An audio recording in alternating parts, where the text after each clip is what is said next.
UK Basama are stingy. They go out, they don't buy drinks, they don't do anything. Swedish Basama are the ones who house. Australia, over what? Like, basically, they were rating them. I was like, this is so funny. I saw that video. You saw it? I saw that video. Yeah. I think he said that for the ones in the US come and the money gets done, they go back. Then they come once. They're not always in town. They come once, they go all out, and then they go back. Actually, there was a time I went on a date, and this guy, I think he was trying to neg me or something, and when you are making me relive traumatic moments. That's what podcasts are for. So this man, we're at Cafe Sari had just opened. This was a very long time ago. So we're sitting at Cafe Sari. I was like, I looked all right. This beautiful woman walks in. I even want to say the person's name. I don't know if I'm at liberty to say, because she's still beautiful. To this day, she's still beautiful. And now she's a social media content creator. Anyway, so she walks into Cafe Sari and sits outside. And she was so strikingly beautiful. And this guy turns to me. He looked, first of all, he had wandering eyes. He looked at her. But I was like, I don't blame you, because she's so beautiful. And why would you not look? And then he turns to me and says,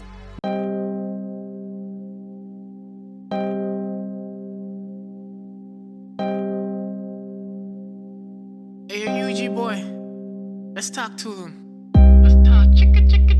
Let's talk to them. Let's talk to them. Let's talk to them. Let's talk chicka. Let's talk to them. Yeah, I'm from a beautiful place, the Pearl of Africa. Hailing with a 256, it's in my blood. That's a gem where the mountains rise, with stories untold. The tapestry of cultures unfolding, so vibrant and bold. A symphony of stars, a celestial light. The drums beating, echoing through the night, just like a beacon of light. A reflection that's coming up from the Nile. I'm flowing straight into the heart of Africa, with timeless stories untold. What's up, dog? 5, 4, 5, 4, 3, 2, 1, let's go. I love that. That's a unique one. Yeah. Today on the podcast, we are joined by a dynamic and multi-talented force in Uganda's media and digital content scene, Sabrina Agasha. She's a digital content creator, a presenter, and a producer at NBS, which I'm going to ask her if she still works there, where she brings the stories to life, both on screen and behind the scenes. Sabrina is also a brilliant host of It's Never That Serious podcast. That's a huge podcast. We're going to talk about that too. A space where real talk meets banter. But that's not all. On her YouTube channel, she dives into the world of automobiles, which we're going to talk about too, doing insightful entertainment of car reviews with Mileage Uganda. Whether it's on air or online or on the road, Sabrina knows how to engage, inform, inspire, and I'm excited to dig into her journey, creative process, and everything between. Welcome to the show, Sabrina Agasha. Listen, I feel like I need you to walk around and be my audio CV. Actually, you know what? I'm going to clip out this part and just be sending it to people. That's my CV now. Like, that's it. Yeah. Thank you so much, Bonnie. This is such a pleasure. This is such a delight. I'm so happy to be here. The one question it's been on the tip of my tongue. I'm like, I don't want to say it when we're talking behind the scenes. Yeah. Do you feel weird like being interviewed, since you're a podcast and you're usually in the seat of interviewing other people? Very weird. Like, very weird. I think I even mentioned this to you when we were chatting. I was like, man, I'm so nervous. It's always like that with me. Like, when I'm hosting people, I am okay, I can do anything. But tell me that you're gonna host me and I start like shaking. Yeah, man. Because you know, when you're the person interviewing, it's like you're the one driving the conversation. But now it's like I'm the one who has to like take a back seat, and I'm like, oh my God, I don't know what I'm doing. Yeah. And especially that we don't talk about what we're going to talk about. Yeah, That's the crazy part. That's nerve-wracking. Just know I'm scared. I was reading your introduction and I said you're presenter and producer at NBS. Are you still at NBS? Yes, I am. I do a real estate show called Area Code. And I'm also on a show called No Filter. So I basically do those shows. I'm no longer producing them. I'm just presenting. So yeah, but I'm still there. as of this video. How busy are you? You have a podcast, you have Miles Uganda, you have NBS, you have the show. Like, where do you get time to just chill and do other things? You know what? It is overwhelming. I'm not gonna lie. Like, some I realized that I actually got burnt out sometime in like April because I just felt like I was doing so much. And it's also not even necessarily like the physical aspect, it's like the creative process, you know? As somebody who does something similar, I think you can relate to when you're planning to host somebody. It's not just about the person. You have to like think about all the moving parts and all the things, and you have to, what they call it, streamline them. So I got burnt out. It's hard to balance all those things. I'm not going to lie. Like, honestly speaking, it's really hard. And I'm praying that along the way somewhere I can find like a healthy way to do it. There's a friend of mine who told me I need to start thinking about scaling and getting like a team and stuff. And I'm like, yeah, eventually I will do that. But I don't want to be those people who pay people with exposure. You get? I want to pay people with money. So I want to get a team when I'm making enough money to pay a team. So yeah, right now I'm struggling a little bit. And I understand that because that's where I'm at too. There's been a lot of people who have DM'd me, hey, I want to work with you, even after telling them that I'm not in the country. And I feel bad because I'm not in a position where I can pay somebody. Yeah. And I feel bad to use them for exposure. There was only one person who was like, no, I just want to do it. He's the one who called the exposure for himself. But then it kind of along the way also fell out because he saw that he was doing a lot of work and I don't have money to pay him. And it dropped out. So I can definitely understand. Yeah. And inevitably, we actually spoke about this on the Mob Jazz podcast. I was having a conversation with them. People in the beginning will be eager to be like, oh, I'll do it. It's okay. I don't need pay. But you're spending your transport to come. You're probably spending your MBs. You're spending your airtime.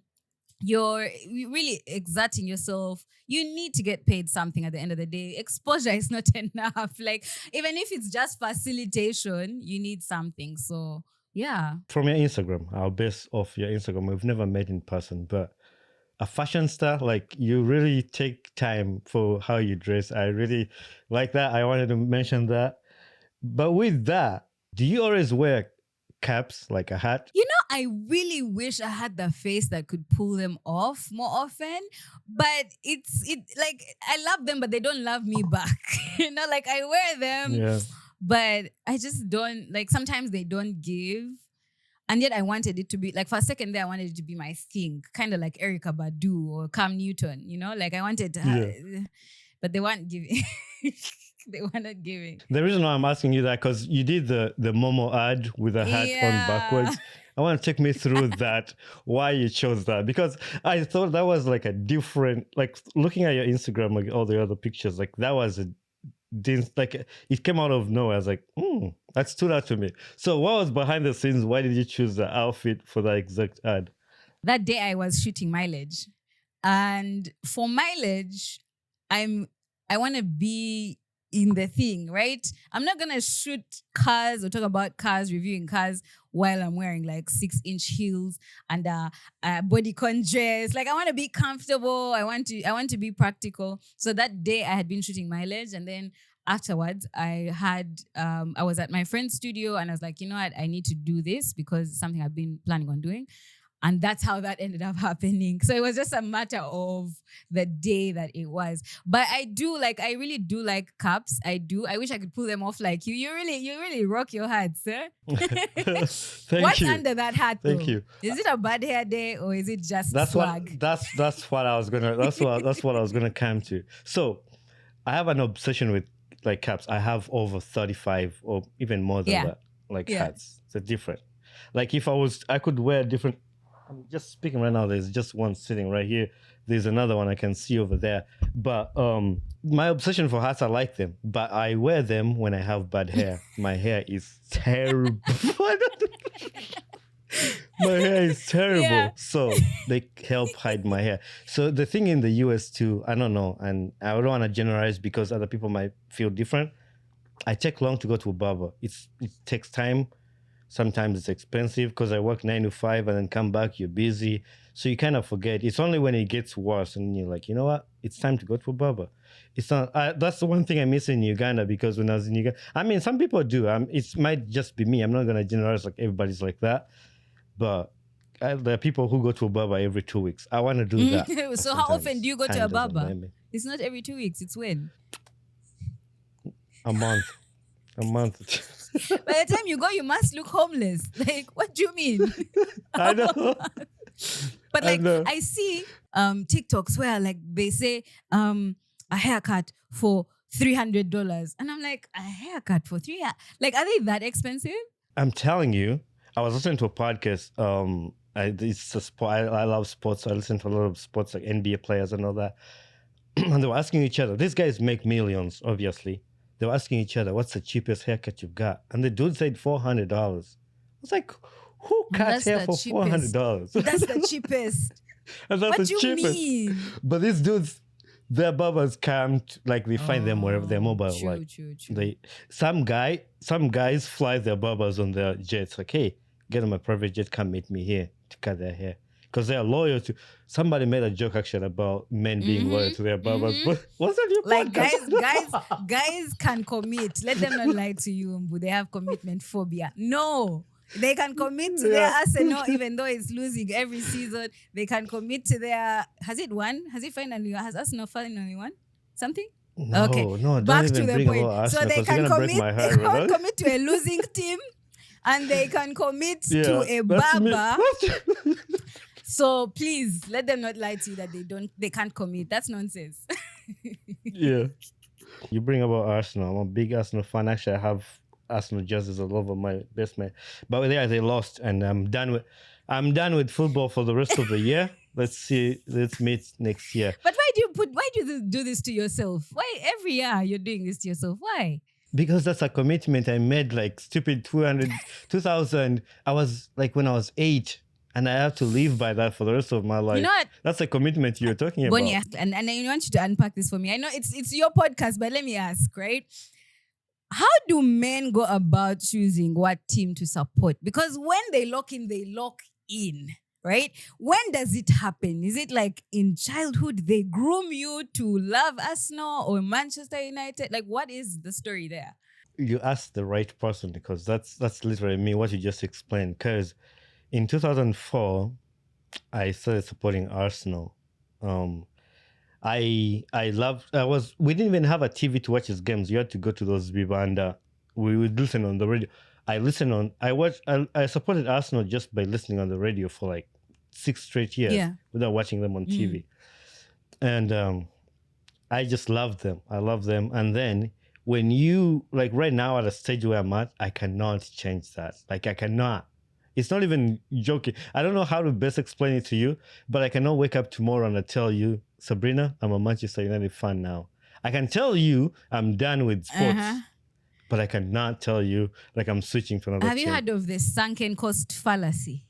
It's where you've invested so much into something that even if it stopped working a long time ago, you're still insisting. You're like, no, I invested so much. I love it so much. I think that's what you're going through. That is where it's at. But the funny part is like, there are some things in life that should be taken that serious that men don't take it serious. I'm not going to get into that. I stand by the bro code. We're not going to get a culture. It's all right.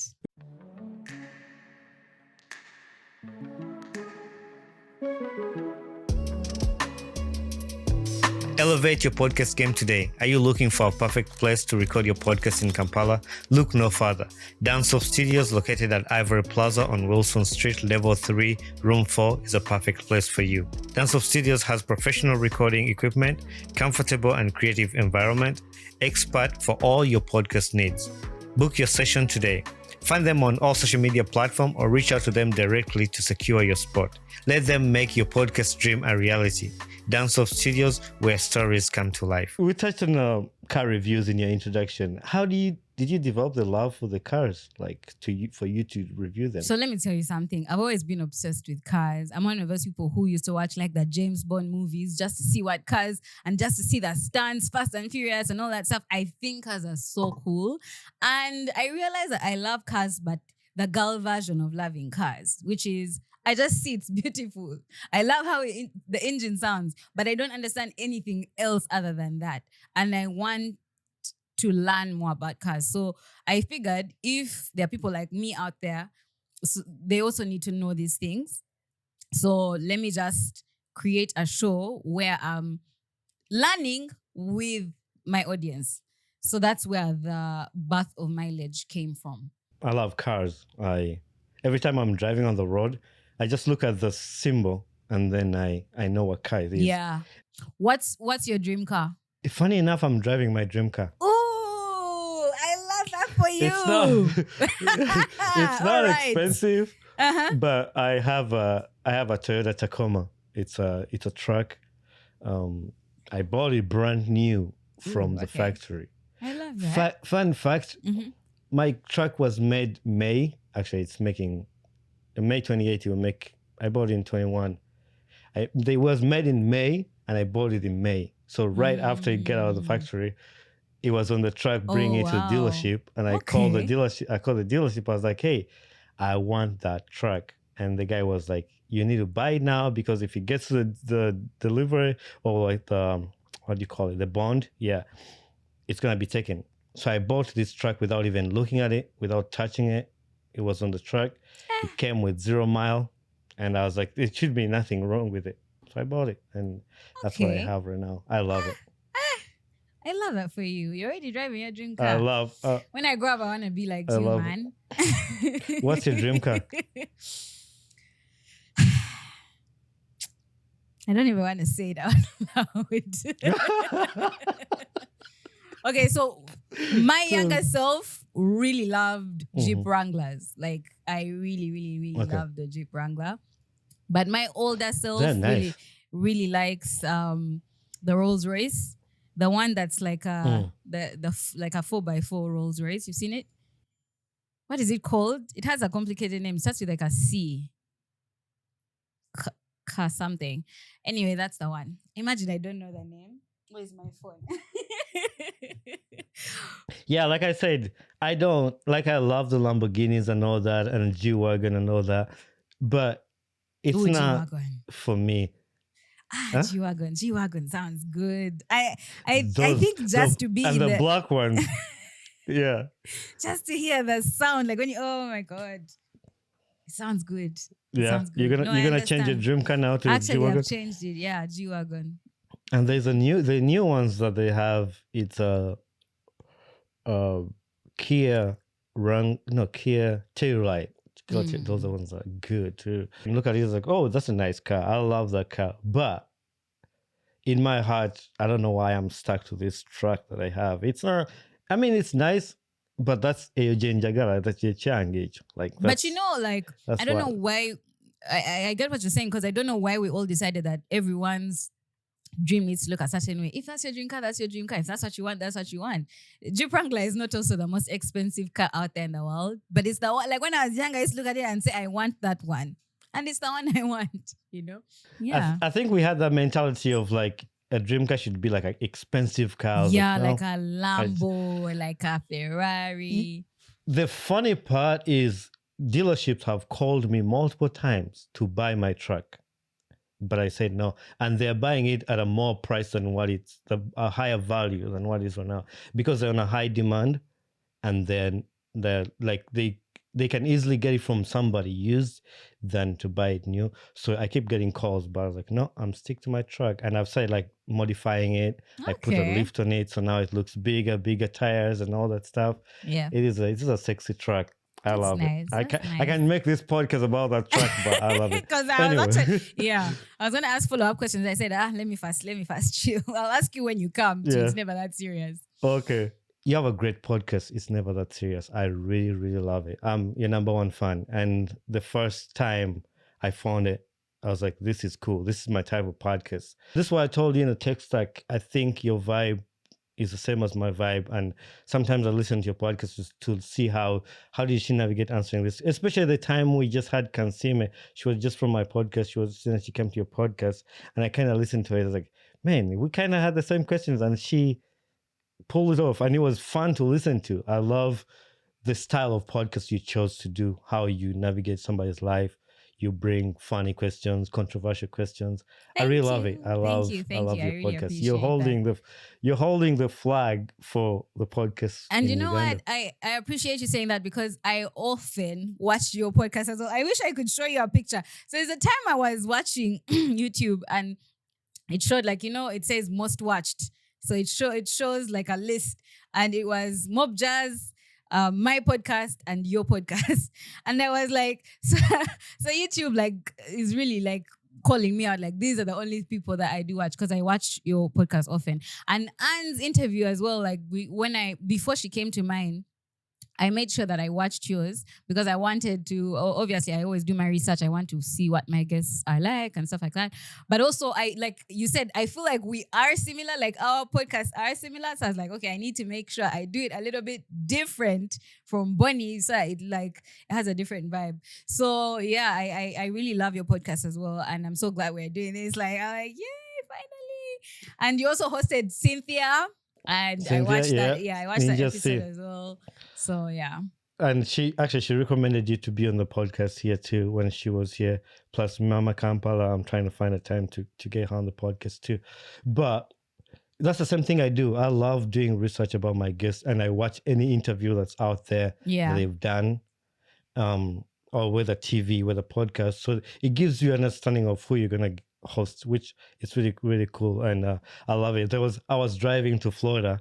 It's like 20-hour drive. Mm-hmm. And I binge watched a lot of your episodes from Guy Channel, DJ Vance, everybody. And the other day I was at work when I listened to the guy you just hosted that's getting away from journalism. They're starting a podcast, Coffee and what? The recent one. Not the recent one, because you just released one. But there was a guy you hosted. Grab a Coffee. That's Raymond Mujuni. Yeah, I listened to that too. And I love it. Sometimes I love podcasts that it can help me learn a person that I didn't know. Yeah. What is your favorite podcast besides the Uganda ones? Do you listen to other ones outside Uganda? Yeah, I do. So I like crime like crime podcasts and stuff like that. So I just usually just go on Apple Podcasts and just pick a random one and listen to that. And then Cam Newton's Funky Friday. I don't know if it's a podcast, but I really enjoy watching it. Everyone is always calling him out, but he doesn't see that he's a toxic one. And then I used to like Carisha Please, but I don't think she's doing the same. I don't think she's still doing it anymore. I don't know. I love in my opinion, Mulinde, Uzoma. Yeah, Mulinde. Shout out to Mulinde. Yeah. And then I also love there's this girls called Poor Minds. They're actually American. I actually discovered them from In My Opinion because they came to In My Opinion. Oh, and Madame Joyce. How could I forget? I love Madame Joyce. Have you watched Madame Joyce? No. Oh my God. It's called Cocktails and Takeaways. And she's a very you need to watch her. Very entertaining person. I am a podcast junkie. I would listen to a podcast and I'm like, I'm done with all my podcasts. So now what? So then I just start searching other podcasts. I love my job because they let us wear headphones while we're working. And so for the 8 hours, I can literally listen to podcasts all the time. And sometimes I run out. I'm out of podcasts. But I listen to Jay Shetty. He's another cool guy that think I like his podcast. His style of interviewing. I listen to a lot of sports podcasts. I watch Arsenal podcasts every time, unless we lose. When we lose, I don't listen. And then, because I'm still mad. That's what I do with sports. The sports channels. When we lose, I don't watch. Yeah, they know that. But I just started listening to this other show, Call Her Daddy. She's an American. She has a. I've seen it. I've seen it mostly on TikTok, the clips. Call Her Daddy. Yeah. It seems also my type of thing. She's crazy too. Yeah. I love your podcast, and I love that you've got your tribe, you got your audience, and they love your work. I always go and I see the people commenting on YouTube, and that's the journey I'm on. Like, I'm trying to build this audience, and it's kind of hard when you're not in the country. People don't know much about it. They might see your clips on Instagram, and that's how most people have got to know about me. I did a first live podcast in Uganda, and I'm planning to do another one sometime soon. Yeah. Where trying to establish yourself in the country, because most of the people that listen to my podcast are in Uganda, Kenya, and the US. But mostly Uganda. But I'm happy we're having this, and excited to talk to you and just have you on this podcast. Maybe some of your audience will come and check it out and say, yeah. hey. You know what I'm realizing is it's a journey. It's one of those things where like there's no formula. I remember when I started out, I put up my first video, and somebody was like, "Oh, your video only got like 500 views." Like, that was my first video. And they were like, "Oh, you should have like 5K. I mean, you're Sabrina." And I'm like, "Listen, YouTube doesn't know you. And YouTube doesn't care like about you like that. Like, you have to be calm. You have to give people like value. You have to give people something to look at and to look forward to. Then you build your community, then you grow. Those things of, I'm so and so, so I have to have numbers. They don't work on YouTube. Maybe other platforms, that's how it is. But YouTube, like you've done it. You've seen.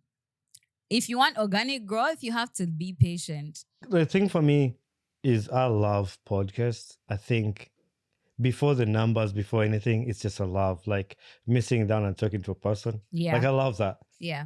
Yeah, there's no formula, and you can't rush growth. So You can't. we'll go with that. You know, one of my motivations or inspirations to start the podcast was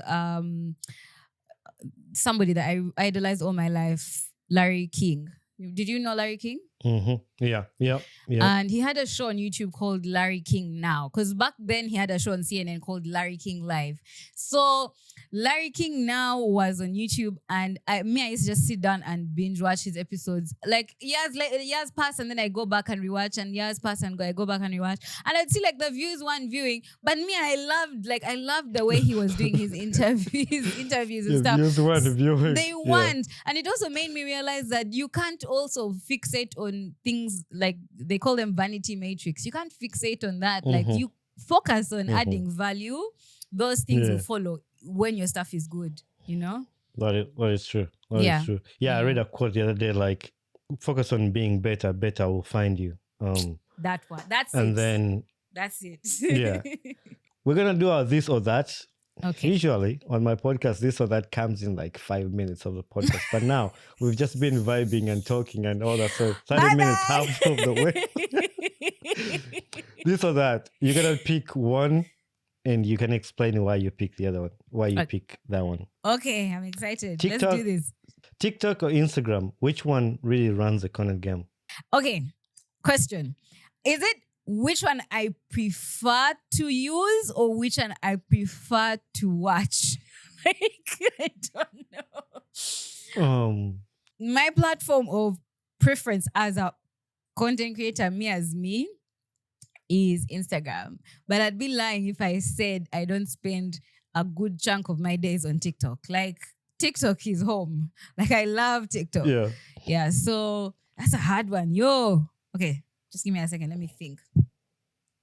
Let me even take a sip of my tea.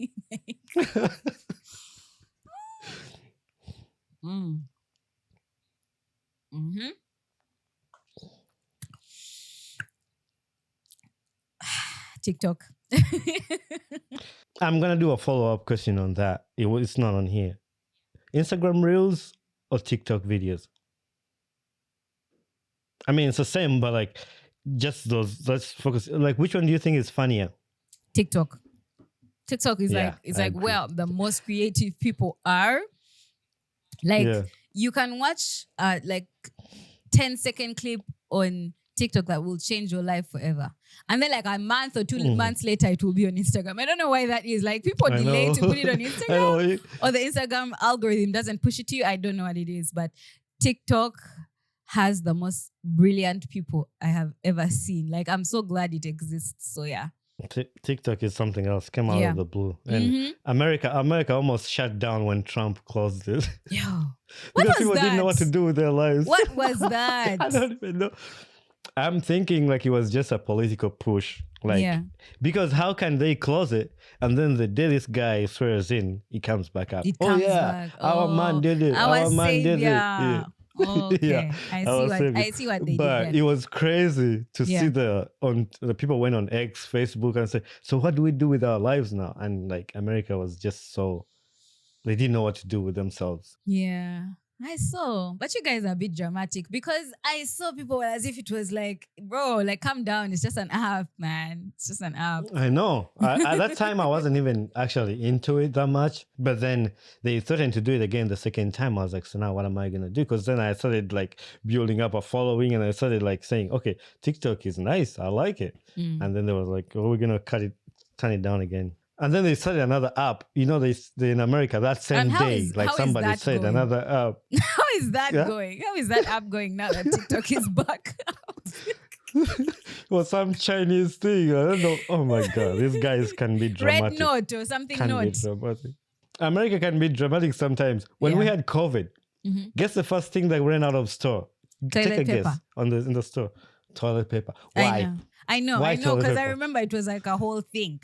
Like I know. Americans were on TikTok say, we're out of toilet paper. I'm like, I mean, it does make sense that I would go get toilet paper first.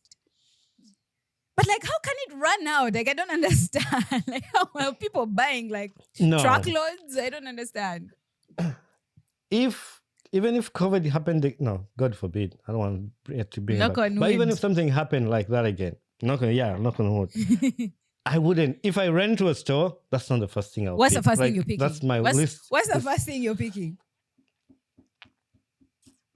Maybe food. For sure, food. But like, which one? I'll take a bag of rice and milk. Milk. Milk. Yeah.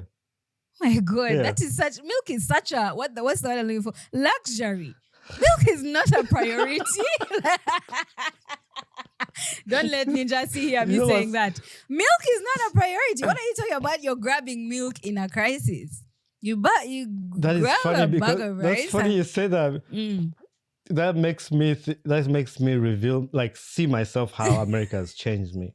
Because here, people can't do thing without milk. Like, everybody has milk in their house. Yeah. Like, but now when you say that, like, milk is a luxury, it's like we lived life in Uganda without milk. Yeah. Like, that's like Like when every you day on a of special our day you get milk. like milk. Milk? I Like said- that's like the I last said thing on my milk. mind. I'm sorry. What would you grab? So for me, I think it would be definitely some food, but also definitely like cleaning supplies and toiletries. I would make sure like there's enough soap and stuff like that, detergent, whatever. Then I also food wise, I'd grab like a bag of rice, a bag of beans, because those things can sort you out for months, right? Yeah. And milk is not there. Milk is not on that list. There's maybe Milk is tea, there's maybe honey, like things that I can eat Yeah. like on a daily. But I'm so grateful that I'm in Uganda because like worst case scenario, you still have access to like fresh food, like Yeah. market food. So, Yeah. yeah. It reminded me of the video of Black Friday when people raid stores and you see what people come out with, like TVs and like people go and raid like a Walmart and then you just watch videos of what somebody's coming out with. It's like that's what was on their mind. It was funny. Podcast solo or with guests? Which one which one would you like? With guests. I feel like it's always nice to like 100%. throw energy back and forth and like to vibe, have a conversation.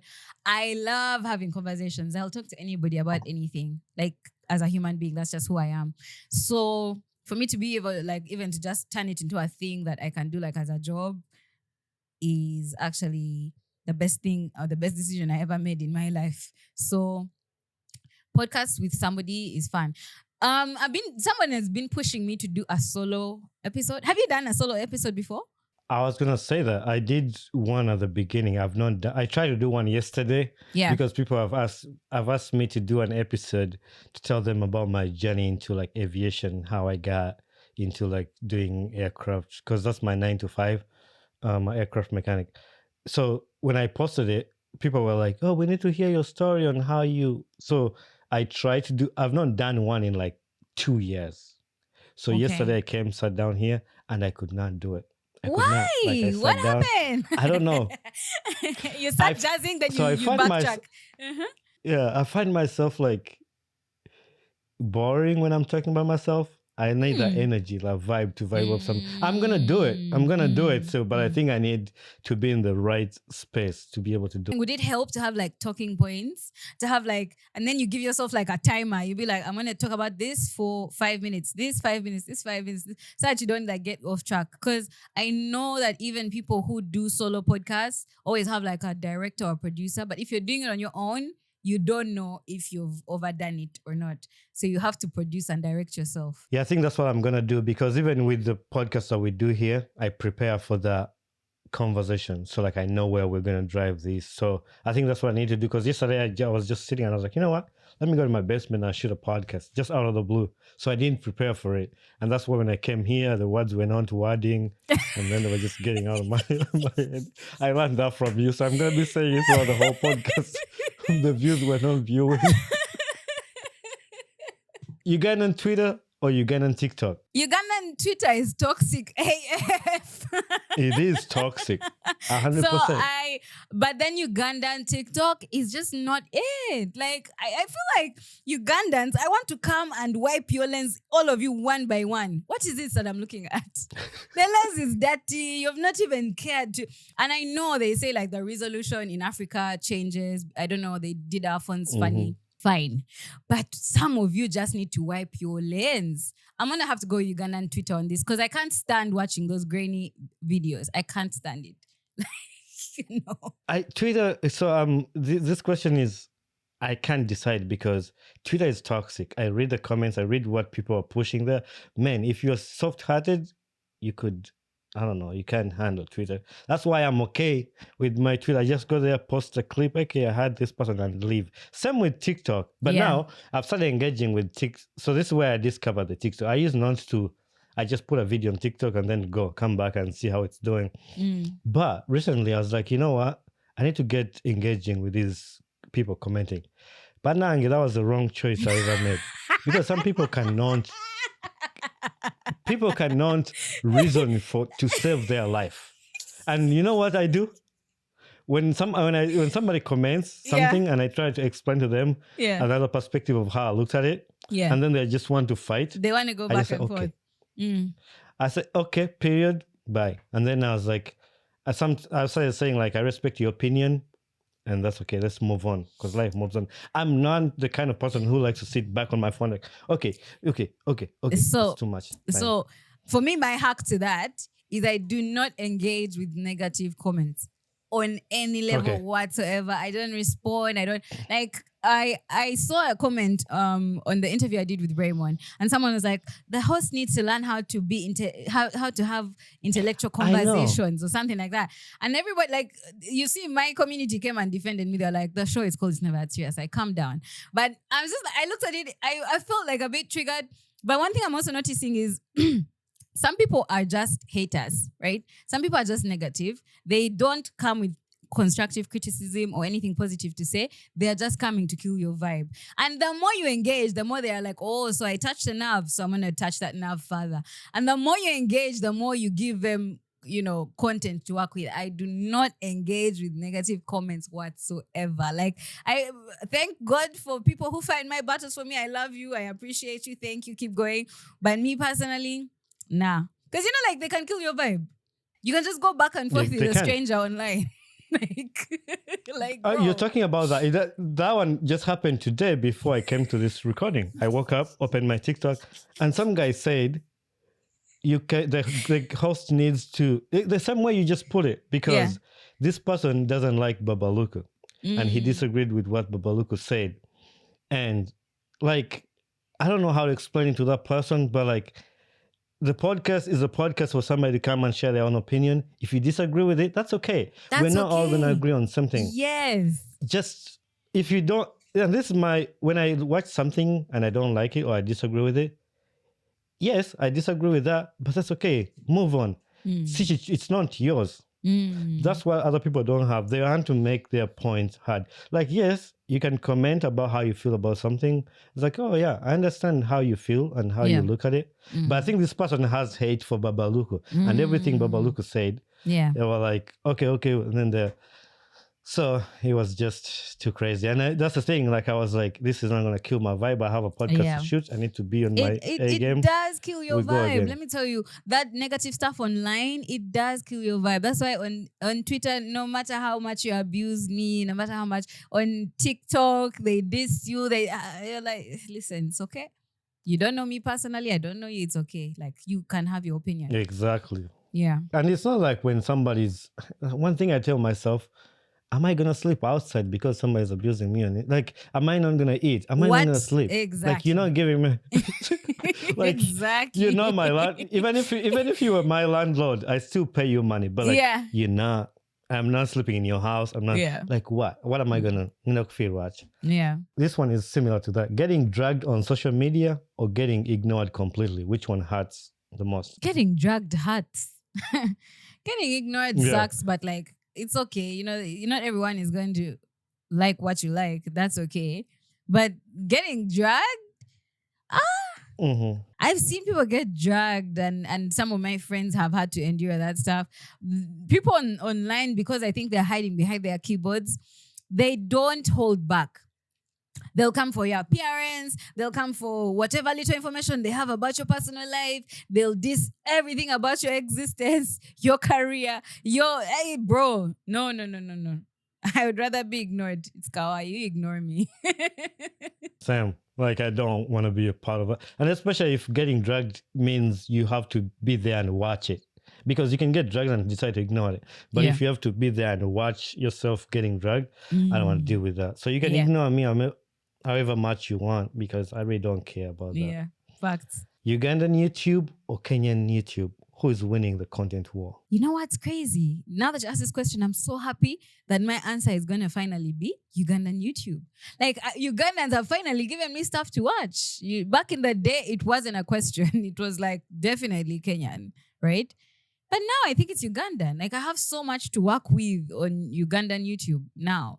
There's a podcast I saw the other day. Like, basically, there are so many. But I'm happy. As a nation, we have pulled up our socks and we have created content for us by us. So well done, Uganda. Clap for yourselves. And lately, I think a few years back, I was seeing some of the Ugandans just moving to Kenya for content, like moving to Kenya because that's where there's best content. But I love to see us. I love to see our content also grows because me too. Like I sit on YouTube and just watch Ugandan content, Ugandan stuff, and The reason why people move to to Kenya apparently is because the algorithm favors them apparently. Like kind of, I don't know how the algorithm favors, I think, American content as well. So I've been told. yeah. So apparently, if you go and post a video, same this podcast we are doing right now, the Ugandan Boy Talk Show, and you go and post a video from Kenya, it could perform better. I've been told. I don't know if it's a fact, but I think also they have more internet penetration, and so they have more engagement. So if those are the things you're looking for, then yeah. But then Ugandan, like the Ugandan, should I say?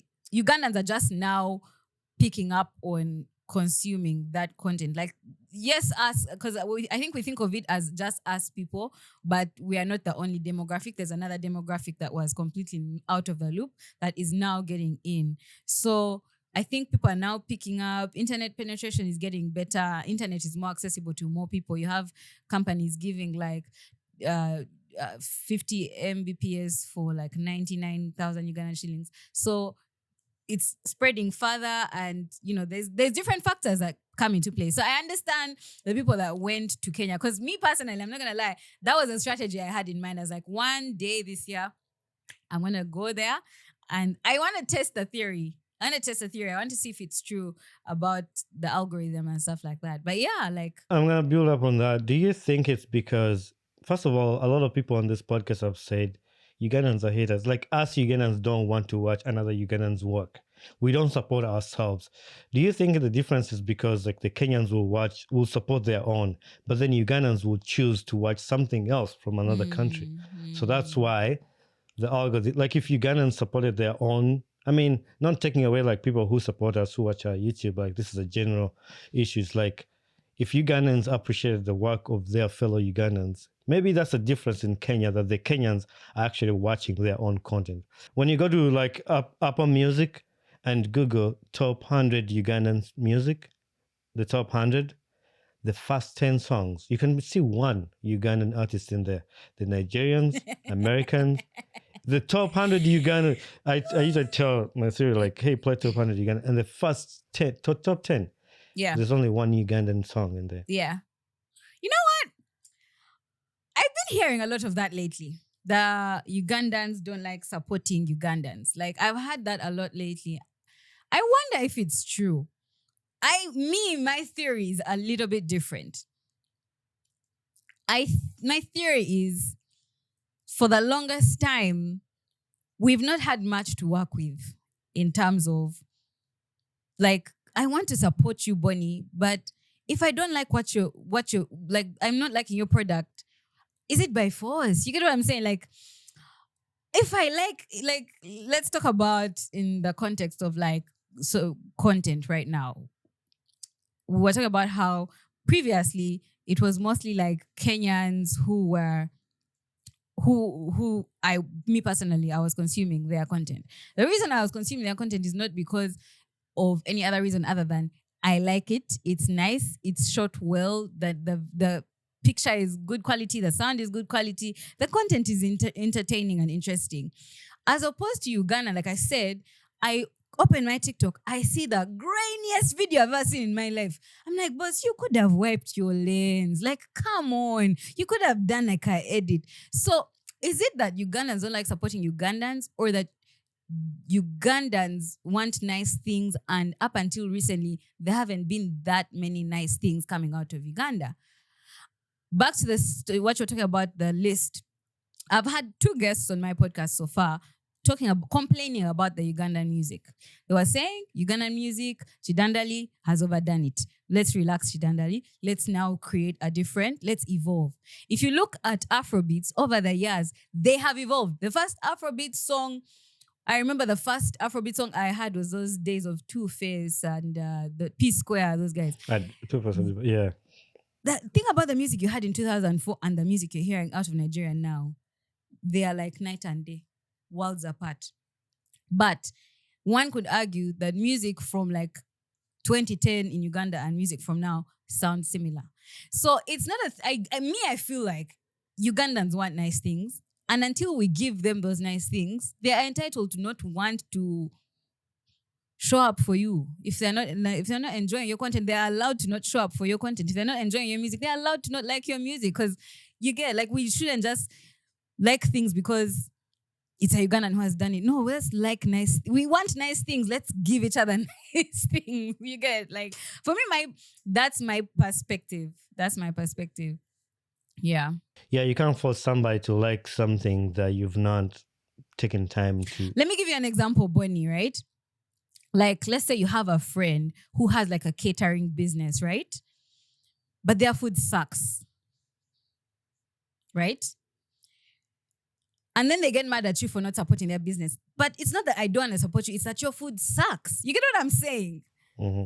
That's me. That's what I like in it too. Like, that's what I like in it too.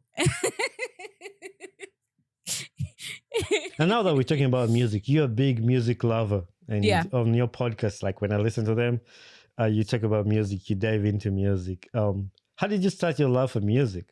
And what's your favorite genre? You know those things, I think it's like one of those things, I was born with it. I was born loving music. As far back as I remember, I have loved music. When I was like about, I think 6, 7 years old, I remember chopping school so that I can stay home and watch MCM. MCM was a music channel back in the day. And I remember this one day they had Janet Jackson day, because they would pick a day and they play an artist the whole day. And that day was Janet Jackson's day. I said, I'm not going to school. I lied. I said, I'm sick. And I stayed home to watch Janet Jackson on MCM the whole day. Mind you, I'm like, okay, 7, 8 years old. I think I was max 8. And I was just like, I look back and I'm like, clearly it started way before, I could like think clearly. So I just have always loved music. And my favorite genre is hip hop. But I also love R&B. Like, I'm also open to R&B. I'm open to all genres if the music is nice. The one that I don't like is like raga, dancehall, reggae, raga. Nah. Yeah. Nah. I don't like screamo. Have you heard of screamo music? What is that? It's that like, it's like rock, eh? It's like rock. Yeah, it's like hard rock and they're screaming. Let me see if that one is for like those emo white kids. That one is not made for me. and you're not wrong, because those like, if every time I used to work with guys who listen to that, it makes my head hurt. Like seriously, not even exaggerating. Listening to that music, it makes my I love music because it calms me down and all that stuff. And I was gonna ask you like how the impact of music in your life, or your daily life, but because I listen to music for emotional state or like for vibe, but if music is making my head hurt, no, there's something wrong. Yeah, man. Like, I don't understand how you can enjoy that. But then I think that's what makes us human. We are all very, very, very, very different. But yeah, like for me, what I love about hip hop especially is because for the most part, they're talking about like life stories or like scenarios and experiences and things like that. I feel like it's even like affirmations in a way, because in hip hop they're always like, I'm the baddest, I'm the coolest, like it just pumps you up. Like, yeah, I am the baddest. Like the other day I was listening to a Jay-Z song and he said, before me there were many, after me there will be none. I am the one. I was like, yes, I am the one. Like, I just love it, man. They hype you up. You're like, yes, actually, you're right. Yes. And that reminds me of a clip I saw on Instagram the other day of, I think it was a movie in a scene, this girl with 50 Cent, and she was singing back to her, you remember the line in your song? If I was your best friend. Yeah. Something, yeah. And then she sang something like that. That was pretty dope. And now that you say you love hip hop, with DJ Vance, the topic of the Kendrick and Drake came up when you guys were talking about it. They dropped a diss track. We all know Kendrick won the battle. I don't know if there's anybody who thinks Kendrick never. We all know. Yeah, he won. He won. And I was listening to the conversation with DJ Vance, and I was like, man, I wish this was live and we can call in and just talk, like put our thoughts in, like, how you can call live. And it's like, hey. But I love Drake. I love Drake's music. Drake is just a vibe. His songs, like, there's a way they go straight to my veins. Like, I might not like him as a person, but when I listen to Drake's music, it just hits me different. And I'll agree with you, Kendrick won. I don't really resonate with Kendrick so much. Yeah. And his music. Yeah. His song was nice, and I agree he won. He won. And it's okay for him. It's okay for him to win, but like, it's one of those things, you win the battle but not the war. You win the war but not the battle. Well, one of those things. You win the battle but not the war. Like, you've won this small little fight. Good for you. But are you able to sustain it even after this beef is done? What else can you bring to the table? Huh? And by the way, Kendrick Lamar fans, you need to tell me in the comments, what else can he bring to the table other than this Drake beef? Because let me say this. Kendrick is not like... Kendrick is an amazing rapper. He's probably one of the greatest of our time. It's one of those things of like, no one is disputing that he's a great rapper. But Drake is an amazing artist. So even if you hate from now until next year, it's kawa. Drake is Drake. And something tells me he's even cooking up a summer banger. Let's wait and see. hmm No, I love Drake. I love Drake's music. I'm gonna put that correct. I don't like Drake as a person. He pisses me off a lot of time, especially being a NBA fan. I know he's from Toronto, and when Toronto was playing the Warriors, I love the Warriors, Steph Curry and all that. When they were playing in the NBA finals, Drake was just giving banter, and I hated it. And they won, and he stuck. You know, when you don't like somebody, and then they win, and then they were bantering, and then all that. So I hate Drake as a person. I mean, it's kind of not like I hate hating. I don't want to see this person. It's just in me, like this person, Simagara. But then I'll listen to his music. Yeah. Yeah, it's like Manchester United fans. Like they're my friends, good friends. I love them. They in my heart, Sibagara. Like I don't like United, so but we're gonna laugh. So all your United fans, your United fans friends, you're like you one day in your sleep. Yeah. That's not healthy. But you know, you That's just said that because of this. That's let it go. Let it go. Be like Elsa. Right now we're in the scenario of Manchester United is going to the finals with Tottenham and Arsenal come out of the season without any trophy, and that's the worst scenario that could ever happen in soccer history. I don't like Tottenham. I don't like Manchester United. So I told my friend, asked me, who do you want to win the trophy? I was like, I wish the trophy gets stolen and nobody gets it, because if Tottenham gets it, I'm gonna be mad. If United gets it, I'm gonna be mad, and they're gonna be bantering all the time. So there's nothing to do. I'm just gonna. I love listening to people talking about football. I understand nothing, but I just love the passion, you know? I love it for you. But no, that brings me to my friend Kanye West, who is in also the music industry. I think he came up in one of the episodes. What do you think about Kanye right now? I think Kanye is one of the greatest artists to ever live. And that is a hill I will die on. He is a creative genius. He's brilliant all through and through.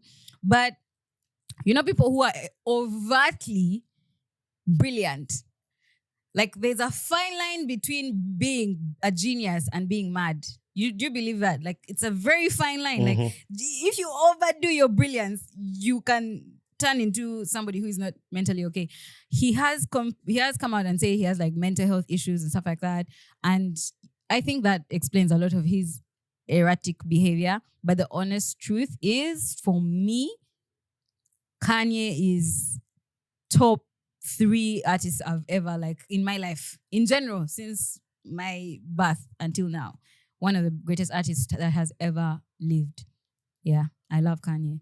So do you separate his music from his personal controversies? Man, like he's human. What did we expect? Do we expect our artists to be like perfect? Because like everybody has stuff they've done. Everybody has things that they go through and experiences. Like no one is perfect. I wish we would stop putting people on a pedestal. And then when they do something small, we're like, oh my God. Kanye is a bit much, I have to admit. He does the most. I was going to say that. He does the most. He says the most. Like, yeah. He's an annoying human being, I have to add. But I can't help it. I love him. I'm one of it. Like, I'm like, now that's like my loyalty of like, you know how you guys are loyal to your losing teams? Mm-hmm. I'm sorry I said it like that, but like, you know you're loyal to your losing teams. Even me, that's how loyal I am to my people. Yeah. I wasn't like a big Kanye fan. I know a few of his songs. I listened to a few of his songs. Oh my God. I know I have friends who are huge on him. But his Sunday service thing, when that was going on, that stood out to me because I really loved it. I liked that new style of Kanye, like what he's bringing. And then when he hits Jesus Walks and all that. But recently, and being in the US, like, I mean, it doesn't have to be in the US because news goes all over. You can see it anytime being on social media. He's doing too much. And I just want to separate that, like stay away from it. Because recently I saw a video of him like mocking the KKK, which is like, is it Ku Klux Klan or something like that? It was where he wore like the black thing. Like that's... I saw that. Like I've seen a lot of the stuff that he's been doing. And it's one of those things where I think it's a cry for help. I think, you know, sometimes everybody just like washes their hands off of you, but you still actually need the support or something. And then like if something bad happens, everyone will be like, oh my God, there were signs. But yeah, there were signs. There are signs. People usually do so many weird things before So I just hope that like he has like some kind of system around him that is able to help him or support him. I don't think he's okay. But also, let me give you homework. You said you not listen to Kanye much. Listen to 2 albums, two like this. One, Graduation, start to finish. Just let it play in the background, start to finish. Graduation, and My Dark Twisted Fantasy. We shall have that's your homework. We shall review when you come to It's Never That Serious. You'll tell me how you felt about it. Yeah. Oh, I like the first song, Good Morning. I've used it in a lot of my reels. Yeah. Good morning. Yeah. Yeah. No, I'll check him out. I don't know. Do you think, I don't know if some people consider him off the chart, but do you think he will ever make a true comeback to be like a real person, personal life and music wise? Or it's going downhill from here? I think if he gets help, he can come back. I don't know if you've noticed, but I think Hollywood does something to those people. I don't know if you've noticed that majority of the people we looked up to growing up as children, something has happened to them, something drastic. Either they've ended up in prison over some allegations, or they've done some crazy things, or they've lost it all, or they're all on drugs. I think something happens in that system that it pushes someone to become the worst version of themselves. So if that person is, I guess, self-aware enough to like remove themselves from a situation, work on it, and come back, I see maybe it could work out. But I don't for a year right now, I don't know I don't know how that's gonna work. I don't know how that will play out for him. I mean, it would be great if he did it now because he still has us, like his fans are still there riding for him. But I don't know how many of us are left and how many of us are going to stick around forever, That's a point actually I was going to make, because now you can't tell me now he's gaining followers because of his action. He's actually losing from what he had already. But then there are those people who are diehards, like you said, that will stick with him. But then you can only push it too far. If you don't go back. And that brings me to my other good friend, Neo. Did you ever hear a story about Neo, how he has 4 girlfriends? Did you read it? I saw. And he said, I see. Those girlfriends are not allowed to date outside of him. They cannot date. Do you think, what are your thoughts on that? He has 4 girlfriends. He came out, talked about it, and then they asked him a question like, can they see other people? Now you have 4. They know they are 4. And he said, no. You know what, Neo? I'm just so disappointed in Neo. I know. He wrote us all. Sorry, you were saying? I say I was too because I was like, man, I love this guy. He wrote all those love songs. He lied to us. He lied to us that he was one of those guys that's gonna dance for you before you go to work. Neo, why did you do this? Neo lied to us for so long. I'm so disappointed. But the truth is, man, to each their own. I don't know how it works. I don't think it's sustainable. But if that's what he wants, then, he can do what he wants. I'm not one of those people who is like, you women are setting us back 100 years. I feel like women need to be empowered to do what they want in that regard. If you want to be wife number 4, be wife number 4, man. We don't know your backstory. We don't know where you're from. We don't know the reasons why you do the things you do. So power to you. Be wife number 4. Do your thing. If the other wives are okay, why should you have a problem? The only problem is if you're wife number 4 and you're fighting with the other wives. But if wife 1, 2, 3 they're like, yes, even bring a 5th one. What's the problem? Let them do their thing. But this is where I think the problem is. If shoes were reversed and it was a woman having 4 men, she'll be a whore, she'll be a useless person. Now, that's why I was saying, I think we need to stop policing women's bodies and women's sexuality. Let people do what they feel comfortable and happy to do. Because I was actually looking, this is something I looked into recently. And I'm like, why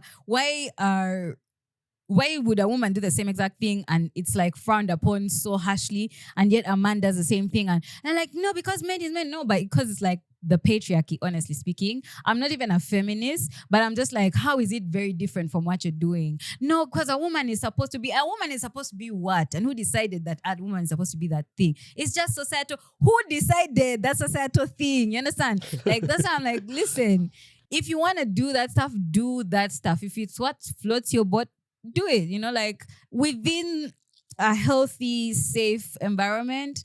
But like, yeah, me, I wouldn't judge her. But I wouldn't judge her any differently than I would judge a man. I judge all of them. But I'm just like, you're the same. Like, if I think Neo is a hoe, he is a hoe. If a woman is doing it, she's also a hoe. You're both hoes. I'm not saying like, you get, but yeah, like I think you're both hoeing. You're both hoeing. That's like, let's call it what it is. It's what you want to do. Power to you, but it's a hoe tendency. It's a hoe act. Yeah, all of you are hoes. You know what I mean? Yeah, yeah. But I think in that the women will catch more stress than men. Like that's just how it is. I'm not afraid to say that. Yeah, because you know, like. I don't want to bring this up because maybe it may not be perceived the way I intended to be, but there's videos that leak, let's say like sex tapes. I'm not going to specify which ones, but like the wrath that will be brought upon the girl. And I'm like, she wasn't alone. Like there was a man there with her. And as far as I know, when you are performing sexual activities where there's consent, it's like two people. So suddenly now I'm the bad one because I'm a woman. You like the double standards of it all. Like suddenly it's a bad thing because I did it, but then that guy, it's okay. I don't understand. Like we demonize women's sexuality so much. I think it's unhealthy. And it pushes women and people to do weird things. Because now you're trying to like preserve yourself. You even settle for bad relationships because you're trying to preserve yourself. I think women need to really look into that. Like we've been so oppressed sexually, it's not healthy and it's not normal. Like, and we are the ones who perpetuate it ourselves as women as well. Because I mean, men are preserving their interests, but you as a woman, why are you slut shaming another woman? You get men obviously they benefit from slut shaming because if women did what they want sexually, then men would not be as relevant in our lives. Like we'd be like, yeah, you know, it's all right. Bye. No, I'm all for equality, and if something is going to be done to somebody, and we all look for this equality in all ways, we cannot pick out which one deserves equality and which one does not deserve. Because if we're in America and we say, okay, black people need the same equality as white people, same applies to everything. If you want equality, it should be equality for all, not just a certain group of people. So I'm on your side on that too. Like if a man does something, it should be the same energy if a woman does it. Or keep the same energy, exactly. If you're not gonna like crucify him, then why are you crucifying the chick? Like it is what it is. There were two people having consensual sex. Exactly. And that brings me to the final part of this podcast about dating in Kampala. I've had people on my podcast ask them that question. I've had had people on your podcast about the dating scene in Kampala. What is dating like in Kampala? And before you answer that, I'll tell you some of what the things that I said on the podcast. I had this girl from NRSG, Gaga Gray. Gaga, I asked her, she's like, you know what? I'm telling you, my fellow women, date outside Kampala, please. Mugende, Kabale, Mugende, Arua, Kampala. Just leave it. Just leave Kampala. Just go date outside Kampala. But what is your dating? Do you know what? I realized that I'm not outside enough to have like a very, should I say, negative opinion. Me, my experience is not that bad. Like, I don't know. Like, I don't know how to explain it. Like, it's really not that bad. Do you meet weirdos along the way? Yeah, but I don't know. Like, to me, it's really not been that bad. It's not been bad at all. Men are complaining, the women are complaining, like we don't know who to blame. Like men are saying, oh, women love a lot of money. And then women are saying men are stingy. And then when it comes to money. Like, and this is going to come across harsh, but for many people, money is all they can offer, right? Like, for many guys on the Kampala dating scene right now, zero personality, zero sense of style, zero like spontaneity. Like literally, all you have to offer me is some money, and if that's what you're gonna give me, I'm gonna take it. But on the real though, like I think women have always liked money. I don't know why it's suddenly becoming a thing of women nowadays. Like no, we've always liked money. Like that's just how it's always been. We want a provider. We want someone who's going to take charge and do all those things. And I find though, like on the Ugandan dating scene right now, for me, this is where my issue is going to come in. I was having this conversation yesterday. Who was I having it with? I don't remember. But we're talking about qualities. Yes, I was talking to one of my best friends. We're talking about the qualities that are important to a man versus a woman. And he told me, like he can't date a woman who can't cook. I was like, oh my God, that was standards. He's like, no, because me, I can cook. And I grew up seeing my mom and my sisters cook. So for me, the woman I want has to know how to cook. And I was like, would it be fair for me to say, me, I've seen my dad, like whenever I call my dad and I have like a mechanical issue, he has a solution. Whenever I call my dad and I have like an issue in the house, like plumbing issue, he knows the solution. Fixing electricals, my dad just is a jack of all trades. He knows everything about everything. I think he was an engineer, so he knows. So I'm like, would it be fair for me to say I only date men who are engineers? You get like who can fix things, you know what I mean? So I think what I've noticed is many men these days are not, like they don't know how to solve problems, and yet that's the main thing I would need you in my life first. What I mean by that is like I call you, I say I have car trouble, and you're like, oh sorry, what are you going to do? That's why I called you. I called you because I need you to tell me what I should do. You know what I mean? Like when I call my dad, he's like, okay, I'm gonna call this.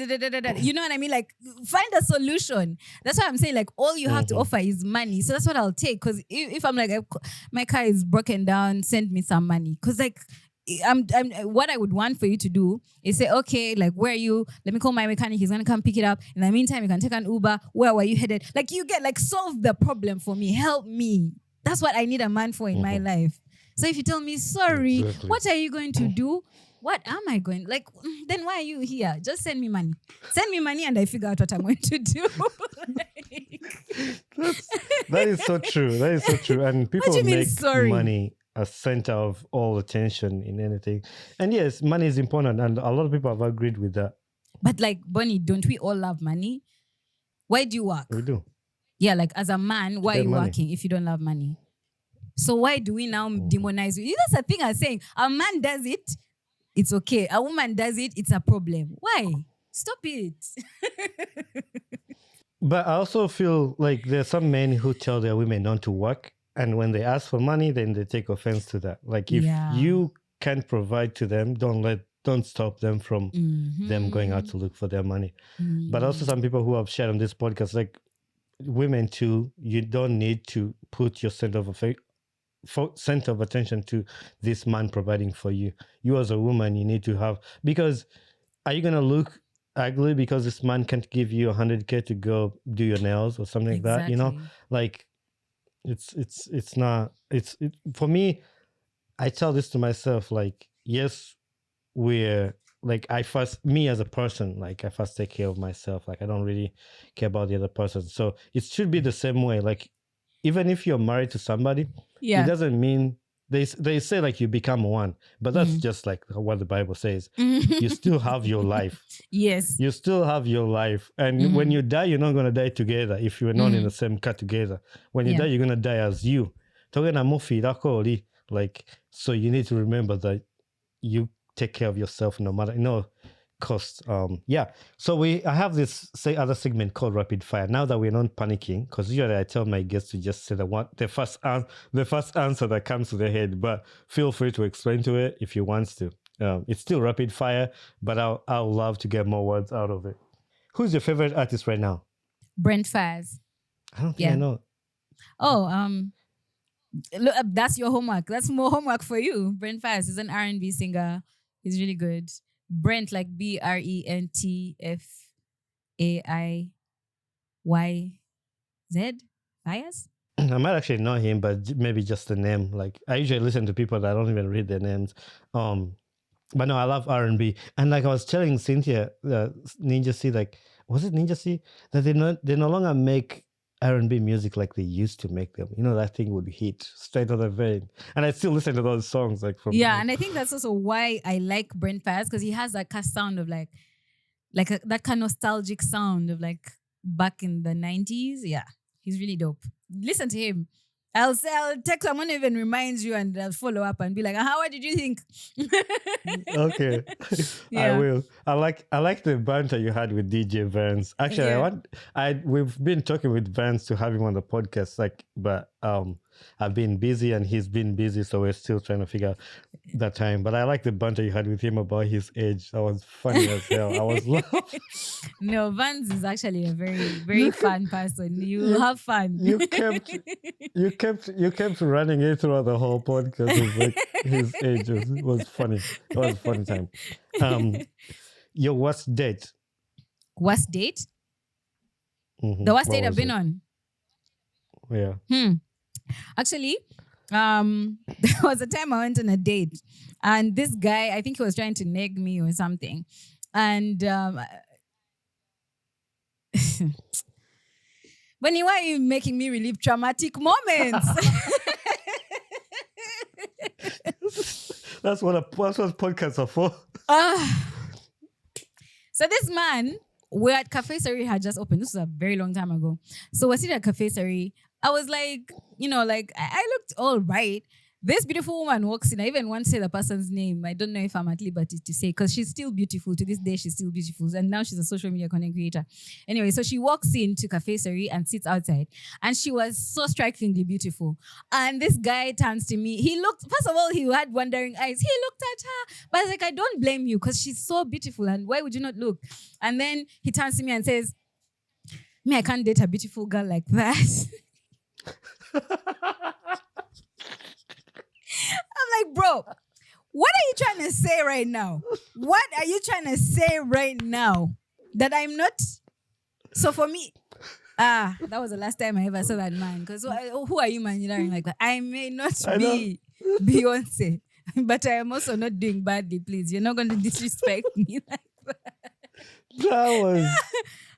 Man. Damn. That was the worst date. Like, that was the worst date, because I was like, you could have just shut up us alternatively. I know, you could have right? just kept quiet. Why did you have to say that? There's some things you just have to keep in your brain. Like, you don't have to say it. But mind you asked me what he looks like.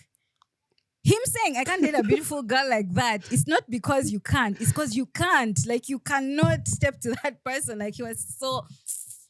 Yeah. Like I said, I think that triggered me. That line itself... That line itself makes you believe why he cannot date. Maybe he's talking about like beauty right now, but like, even like, why would you say that when you're on a date? Like, oh my God.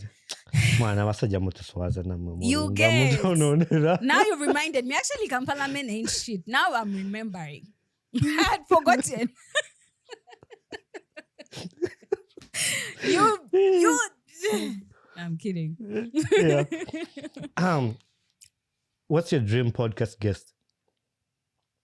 The president, Museveni. Yeah. I want. Hey, hi, Mr. President. Yeah. Whenever you're ready, fall in. Let's have a chat. Yeah. Because I just feel like I just want to pick his brain. Like, I want to know what his life's been like. I want to know what he enjoys doing. What does like a good day look like for the president, you know? What is his favorite thing to eat? What music does he listen to? Does he listen to podcasts? Like, you know what I mean? Like, I was just so curious, because I don't think I've ever seen or heard that side of him. So I would really love to interview the president. Yeah. What? State House, eat your girl up. I listened to a podcast of Jay Shetty. He interviewed Joe Biden, and I was listening to it. I was like, damn, how do you even start interviewing a president? Like, man, I'll be like prepping the whole night without sleeping. And I'll be like, dang, I need to. I think even like nerves won't allow you to sleep. Exactly. You'll be just thinking about it. Yeah. What's a podcast show that you're obsessed with? Don't tell me it's never that serious. It can't be mine. Fun fact is I only watch my show like when I'm reviewing it. I don't like watching myself. I don't like watching myself, no. Like even this, I will definitely have to watch this. But like I'll probably watch it once. I don't think I'll watch it like over and over and over because I don't like watching myself. But a podcast that I'm obsessed with now, I just finished listening to a podcast. I mentioned this on the Mob Jazz podcast as well. To Die For. It's on Apple Podcasts. It's about this lady who was a Russian spy. And she's called Alia Rosa. And she just details her story of how she was made into like this sex spy in Russia and how she got out of it and how she escaped. She had so many near-death experiences. She was sexually assaulted by her superiors and there was nothing she could do about it because the people you go to report to are also in on it. Like it was just one of it. Like it sounded like a movie, but it's real life. So I really, really enjoyed that. It's called To Die For on Apple Podcasts. Yeah. That's good. And I know we've name dropped the Mob Jazz. In my opinion, I want to shout out to those guys who are doing very great work. I really love the podcast, the Mob Jazz. It's pretty cool getting to know those people. And actually, somebody had mentioned to have them on the podcast. I'll reach out to them sometime to have them here. Just pick their brains and just I enjoy their conversation. Who, Mob Jazz? In my opinion. Oh, in my opinion? Yeah. In my opinion, yeah. The Mob Jazz too. The Mob Jazz too. Yeah. Yeah, but I just love conversations. I love to talk to people, so that's what yeah. And I'm glad that we're all doing this. Like, I feel like somebody was telling me about like the podcast space, and I'm like, I love the podcast space because we are all like as if uplifting each other. We are not necessarily like, you know, that unhealthy competition of like, these guys did this. Yeah. Like, no, like everyone just wants everyone to win. And I just really love that for us. I love our community. Yeah. It's so dope. I love it too. I really love it too. And I love it that you guys welcome me just like one of your own. I know mine is different, that I'm not even, because some people will be like, China mo Uganda one, Arieri mo US, like, but you guys make it feel like I mean, I know I'm the Ugandan Boy Talk Show, but and I know like I'm out of I'm out of Uganda, but I'm just like one of you guys. No, because the thing is like it comes down to like, you know, like we believe in you, you know, like you do amazing work.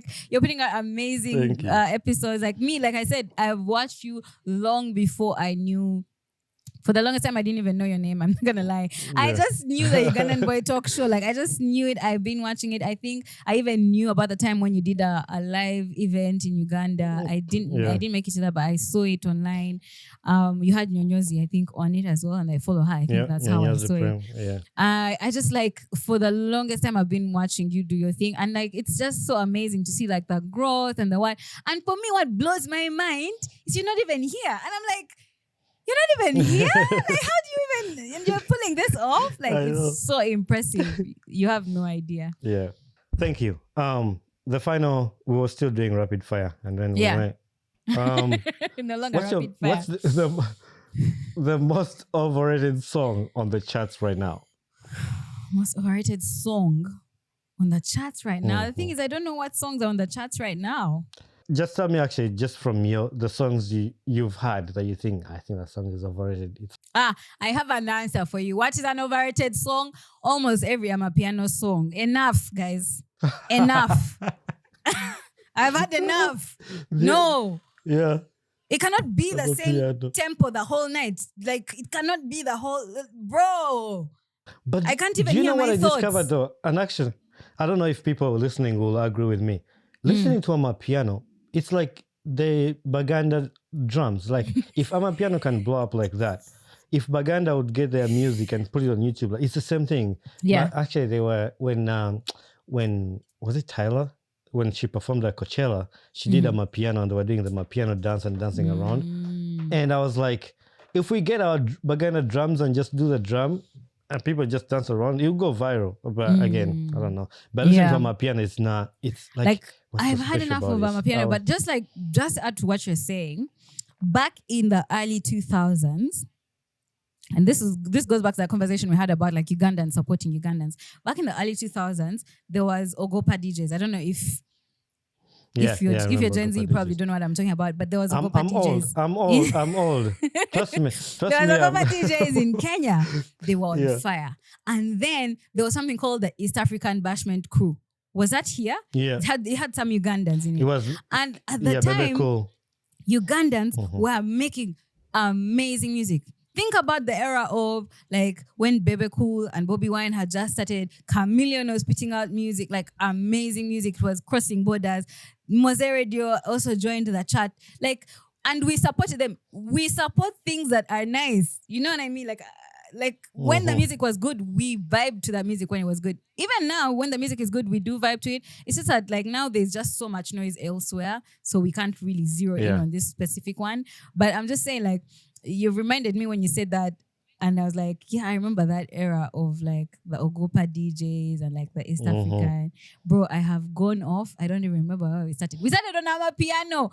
Yes, okay, back to Amapiano. Yeah, that was and that the was Ugandan, Amapiano. like the Ugandan drums and stuff like that. So yeah, what you're saying is like if people do something nice and package it nicely, Yeah.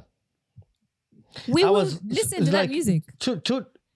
2 days ago, I was just curious. I was like, I played a mix of Amapiano, just Amapiano on YouTube. And I was listening to it. And it go, I'm like, this is basically people getting drums and just playing it. But I don't know what's unique about Amapiano. It's fun, it's vibey, but It is. Okay, I'm like the also truth like is, not. I would go Afrobeats over Amapiano, me personally, only because Afrobeats changes at some point. Me, I can't listen to the same thingy the whole night. Like it just sounds like it's the same tempo. Final three. What's a life lesson you've learned in life to this point? What's a life lesson I've learned up to this point? Self-awareness is I guess the bulk of the work you have to do in your life. Like you have to learn yourself and pour into yourself, be there for yourself, show up for yourself, even when no one is doing that for you, even when you feel like you're doing it alone. The only person whose back you have to have more than anything else in this world is yourself, because you are stuck with you for life, you know? So yeah, like focus on self-improvement. You never go wrong with that. Like it's the best investment you can ever make. Yeah. What gets you excited about life? The thought of one day being the person that I want to be. like working towards something exciting and like just like having a vision in your brain and bringing it out into reality and seeing it grow and seeing it, you know, people receiving it well. I have to say, like, it's never that serious. It really makes me happy to see how it's being received by the people that I created it for. So things like that, just like, yeah, they make life worth living, should I say. How did you suckle down to it's never that serious? So I'm coming from, and I think I've mentioned this before, I'm coming from traditional media. I went to journalism school and I've been a practicing TV personality for a while now. There are certain rules and regulations that are on TV that you can't break those rules, because that's just how, like, you know, UCC is. You're not supposed to dress a certain way or speak a certain way or say certain things. So I wanted to have conversations with people where, like, first one, we see like the version of them that we don't often see elsewhere. So we're just listening to your life story, but in the weirdest way, and ask the weirdest question. So like, you just know that when you're watching the show, your expectations should be on the floor, because we're just going to go in a weird direction. But then also, like, back to the TV thing of, I just want to be able to do random things and no one question it, because I already warned you. You get, like, and this episode we were in pajamas. People are like, why are you wearing pajamas? Because it's never that serious. You know, like, I've already told you it's never. So please just expect unseriousness from this podcast. That's it. The final one and the signature question of the podcast. Who would you like to see on this podcast next as a guest? And you will help me to get that person here. Hey. Okay. Let me think. Timothy Code. Have you had Timothy Code? No, I have not, but I think the name sounds familiar. Yeah. Timothy Code is one of my best friends, and he's such a vibe. Cynthia already said Maritza, so I'm not going to say Maritza. Cynthia already said KK. Didn't she say KK? Mm-hmm. Yeah. Yeah? I did. So I'm going to say DJ Vans. because I DJ think Vance, yeah. yeah. DJ I think- Vance needs to be. I'm gonna banter him on his age too. I'm gonna just nail him. Oh, the other episode I really loved was the guy you hosted for. Was it the NFL? The guy who dresses like Jeremiah. in the cultures. It was really dope. His explanation of fashion was really dope. Like when you asked him what's the fashion meant to you, and like he just dove right into. I love those kind of conversation. Like you ask a general question and somebody just takes you down into this thing and just like, wow, I never thought of fashion like that. It was pretty dope. You know, he's a very like deep person. I think he said he's even studying theology. So like everything is very multi-layered when you have conversations with him. Very, very insightful, very profound person. It was really nice meeting him actually. And it was actually just like one of those things where it was right time, right place. So yeah, look at God. Yeah. That was So perfect. Bonnie, before I know we have run out of time and it's not my podcast, but I also have a question I want to ask you. Oh, bananga. Yeah. Why did you decide to start this podcast? It was in COVID, first of all. And I was like, we have a lot of time on our hands. Like, what do I need to do?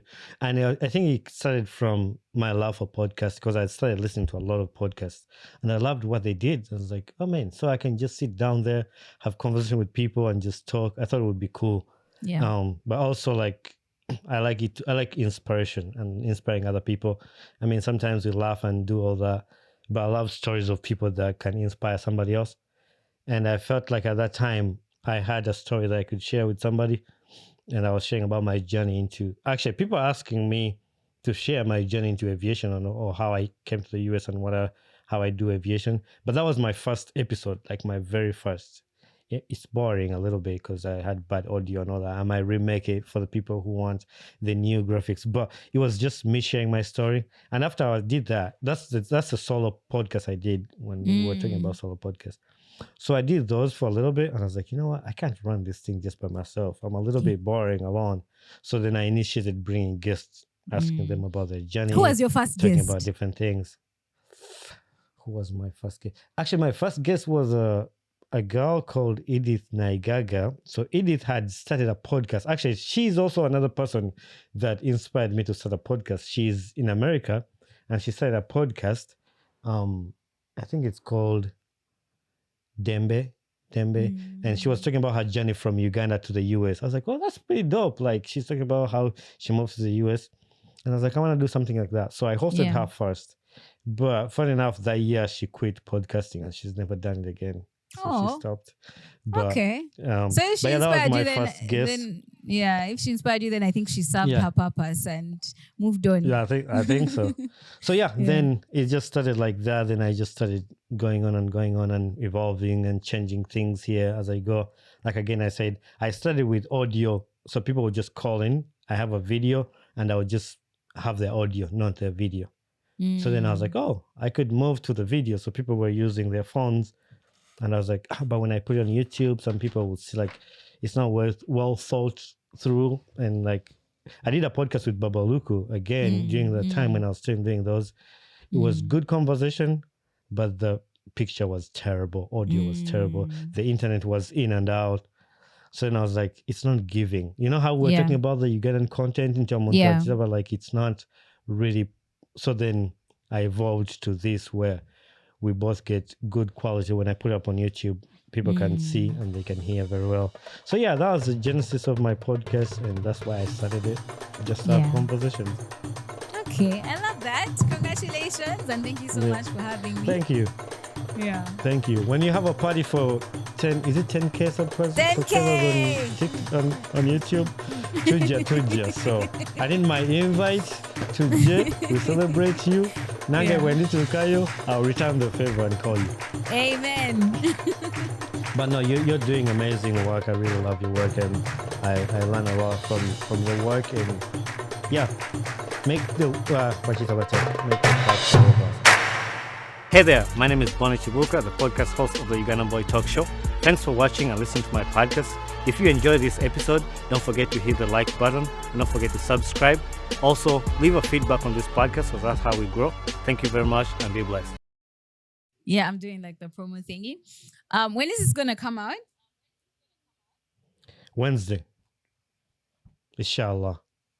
Wednesday. I know you Okay. release on Wednesday too. Yes, Don't you release your episodes on Wednesday? I do. Yeah, so it's come out Wednesday. Okay, cool. What time? If do you everything goes well, because he sends me the footage. So he sends me the footage and then I do the editing. And then you so edit it depends it. on Is it? I didn't know that. Yeah. Okay, I thought the editing happens here as well. Okay, cool. So let me do that video. I say, hi, this is Sabrina. You're watching. Bro, I don't know how to do this. What am I saying? What do I say? Say, tell me what to say. Don't think about it too much. Think about it too much. You can do it. Or just. Am I saying yeah, like I'm going to be on the podcast or I am on the podcast? Like, what am I going to say? I am on the podcast. I am on the Ugandan Boy Talk Show podcast. Or you can just say I've been hosted on the Ugandan Boy Talk Show podcast. Okay. Okay, let's go. Hi guys, my name is Sabrina Agasha. I'm a journalist and a podcaster, the host of It's Never That Serious on YouTube. And this week I'm going to be on the Ugandan Boy Talk Show. I'm a bit nervous because I've exposed myself a little bit, but still I'm excited. I can't wait for you guys to tune in. Is it? Yeah. Is cool. DOP down there? I usually like to get some pictures of the guests. I think I want one when the microphone is still there, and then others he can take the microphone away. So DOP.